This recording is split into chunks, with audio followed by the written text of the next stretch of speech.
बजरंग दल हिंदू के नाम पर जाट समाज से मदद की गुहार लगाया है, मगर जब जाट समाज जंतर मंतर पर देश की बेटी के लिए न्याय मांग रहे थे, तो यह बजरंग दल उस देश की बेटी के खिलाफ नारा लगा रहा था।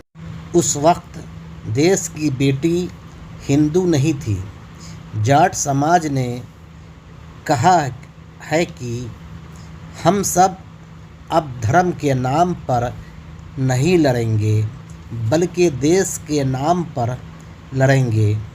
हिंदू और मुस्लिम में जो दोषी होगा, कानून उसको सज़ा देगी।